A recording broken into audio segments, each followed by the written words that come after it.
Nigeria or Nigeria.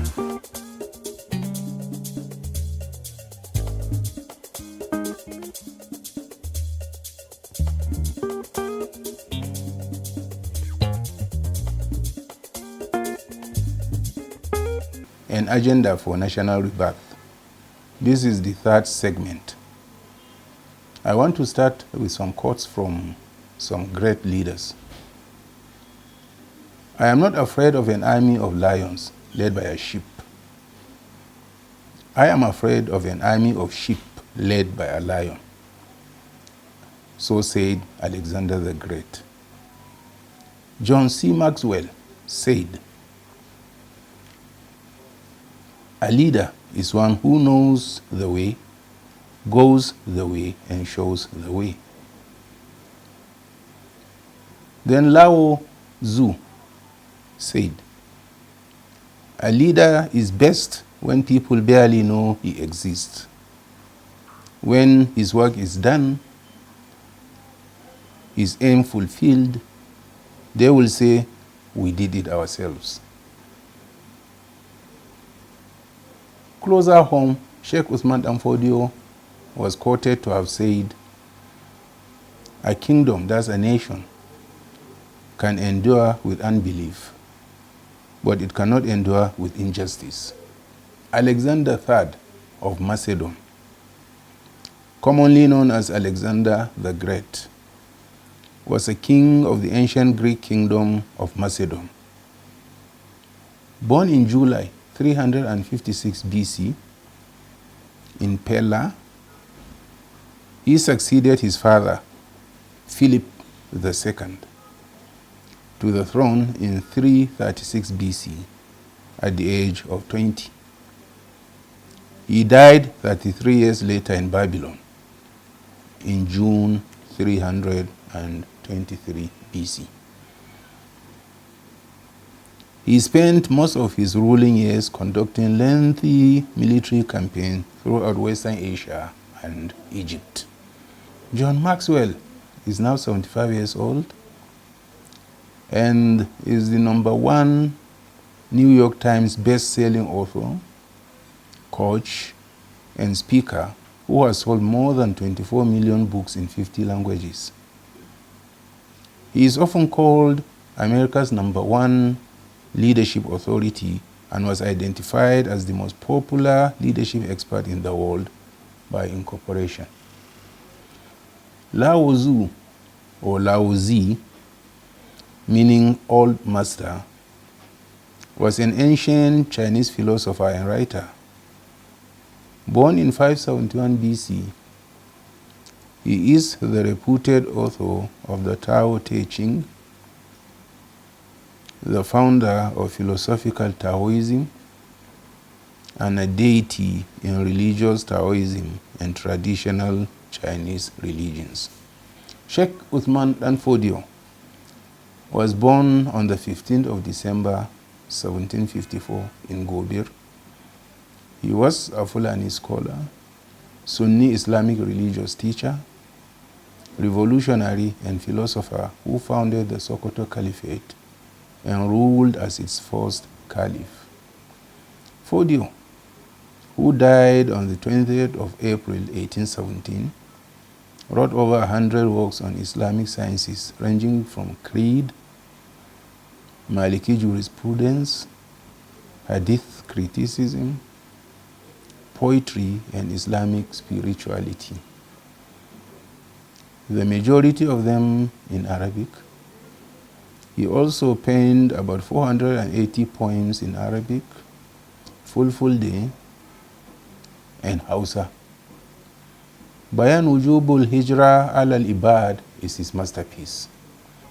I started with quotes from the above outstanding leaders of thought because we generally believe our problem is leadership. Fact is, no nation can invent itself and develop without the prerequisite leadership. As Alexander the Great hinted, an influential leader can make a nation of average people extraordinary. And, as Lao Tzu opined, A transformational leader makes the people think they did it themselves. But first, the leader has to be part of the people for them to imbibe his teachings. There should be no gulf that keeps the leader apart from the followers. You could be that in thinking, of course, but in everyday affairs, they have to believe they are on the same page. And that can only happen when he leads by example. He also has to be just and fair because, as Fordio said, no nation can last with injustice. Leading by example is a leadership style where the leader models the behavior he wants to see in his followers. That way, he does not just push his people towards excellence, he personifies it. He pushes his people to be productive and proud of what they produce because their economic well-being lies in that.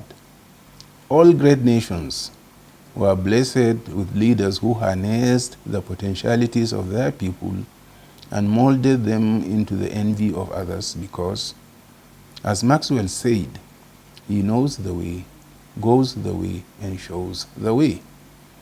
On May 2nd, 2020, writing under the heading, "What have we done for the next generation?" I wrote, Chaka the Zulu founded the Zulu Empire and led them for 12 years before he was assassinated on September 12, 1828. He molded his people into a dominating fighting force never seen before in Southern Africa.